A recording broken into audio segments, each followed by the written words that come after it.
Le Real Madrid réfléchirait à proposer une nouvelle offre au Paris Saint-Germain pour s'attacher les services de Kylian Mbappé.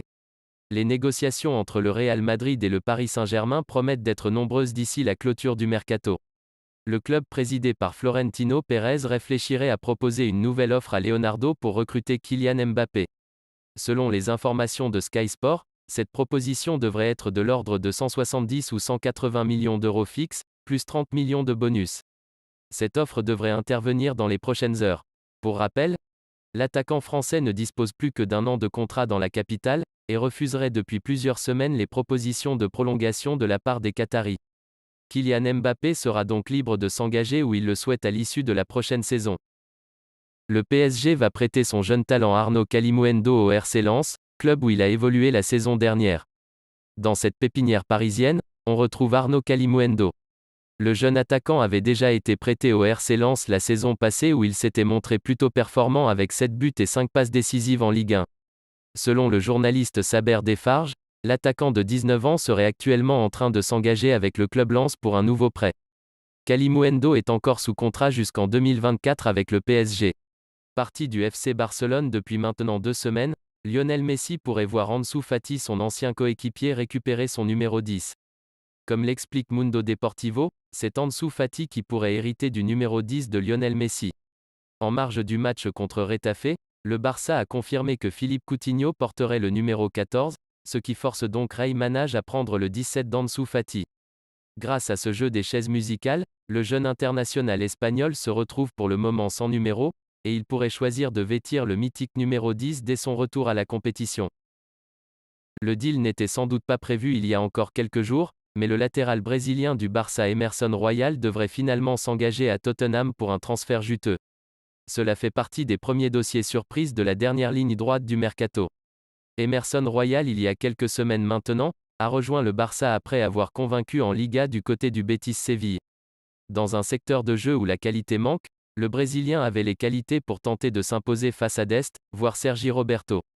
Sauf que la cour de Tottenham a fini par payer dans la dernière ligne droite du mercato. En effet, plusieurs médias et journalistes dont Fabrizio Romano ou Nicolo Schira, assurent qu'un accord a été trouvé entre les deux clubs pour un transfert autour de 30 millions d'euros. Le latéral de son côté, devrait signer jusqu'en 2026 avec le club anglais.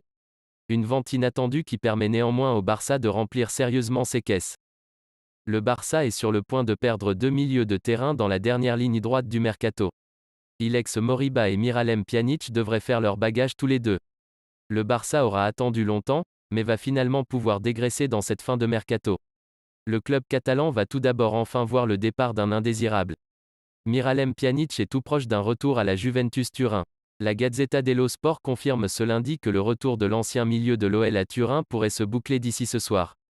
La Juventus devrait se faire prêter le joueur en assumant à peu près la moitié du salaire. L'autre départ dans les tuyaux est sans doute moins désiré, mais rendu nécessaire par la situation contractuelle inconfortable d'Ilex Moriba. La jeune pépite du Barça en fin de contrat dans un an, n'a pas prolongé et une vente vers Leipzig se précise dans le cadre d'un transfert à 20 millions d'euros. Après plus de 5 saisons en Bundesliga, le milieu de terrain autrichien Marcel Sabitzer, milieu polyvalent de Leipzig, s'engage avec le Bayern Munich. Il retrouve Nagelsmann pour signer jusqu'en 2025 et portera le numéro 18. Toujours en Allemagne, le Bayern aurait proposé Corentin Tolisso à l'AS Roma. José Mourinho veut voir l'international français rejoindre son équipe, mais la Roma doit avant tout se séparer de Nzonzi et Pastore, afin de s'aligner aux demandes du club. Tiémoué Bakayoko, le milieu de terrain de Chelsea, fait officiellement son retour du côté du Milan AC. Durant la saison 2018 à 2019, Bakayoko avait été prêté par Chelsea du côté du Milan AC. Un passage réussi pour l'ancien milieu du Stade Rennais qui a laissé de bons souvenirs en Italie. Prêté la saison passée à Naples, Bakayoko revient finalement chez les Rossoneri pour la saison à venir. Son prêt a été officialisé après que le joueur a prolongé son contrat avec les Blues. Tengo que decir que es un asunto en este momento que está manejando el club. eh, eh, para mí, en mi cabeza, hay el partido de mañana y para los jugadores también. Este es un asunto del club. Lo entiendo que interesa a todo el mundo esto, pero en este momento no puedo decir nada más. Solamente en lo que estoy focalizado en el partido y tenemos que pensar a esto. Si digo que Mbappé es un gran jugador, digo la verdad.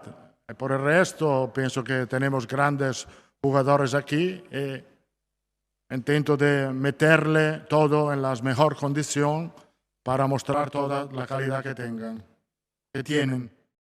Desde que entró, ya los primeros toques que hizo, le dio seguridad al equipo, él se sintió más tranquilo, creo que, bueno, contento primero por el debut, que siempre, aunque es Lionel Messi, siempre es importante tener un buen debut con una victoria, y la verdad que lo vi bien y contento que esté integrado ya en el grupo y que ya pueda ayudar al equipo a conseguir los resultados como hoy, ¿no? Sí, no, es bonito escuchar el aprecio que le tiene la gente, ¿no? No solamente nuestros hinchas, sino también, en este caso, el estadio de Reims.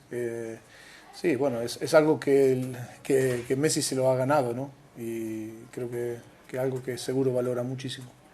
Bueno, está claro que es Messi, ¿no? Y está claro que la motivación está, el hecho de competir, pero está claro que también Leo tiene una trayectoria y tiene una energía y una personalidad que también,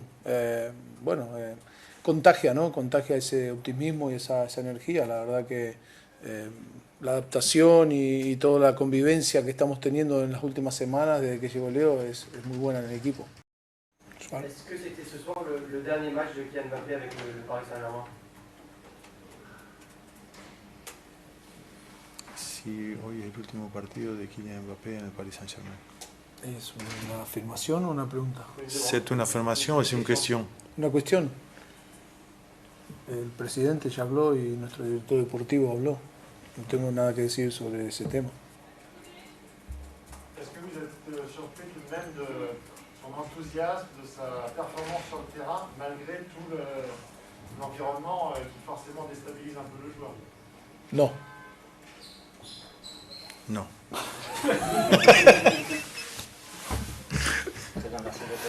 Demostró que disfrutó con el equipo, se fue feliz, alentó todo el partido. Por suerte, lo que demuestra el equipo en el campo es que puede perder o ganar, pero va a mantener una línea que es la de jugar y atacar con mucho volumen, a diferencia de lo que pasó en Niza, que es un hecho totalmente repudiable, que se intente ganar de cualquier forma, que no tenga que ver con el juego en sí. Nosotros intentamos generar que este equipo tenga una identidad de la gente y que la gente vibre 90 minutos desde el equipo y que la gente participe o se emocione desde las gradas con lo que hace el equipo en el campo. Solidificando una idea, en un equipo totalmente nuevo, en formación. Sabemos muy bien que cada partido y la exigencia del comienzo de Europa League con la zona que tocó va a ser extremo. Entonces, la mejoría del equipo en todos los aspectos va a generar que se haga concreto y sólido algo que solamente está comenzando. Hay muchas cosas por mejorar en todos los aspectos, desde lo futbolístico, desde la proyección que tiene que ver con nosotros. Esta es una liga extremadamente competitiva, la liga más vista en el mundo hoy y bueno, hay que estar a la altura, más allá de que nosotros estamos comenzando un proceso prácticamente de cero.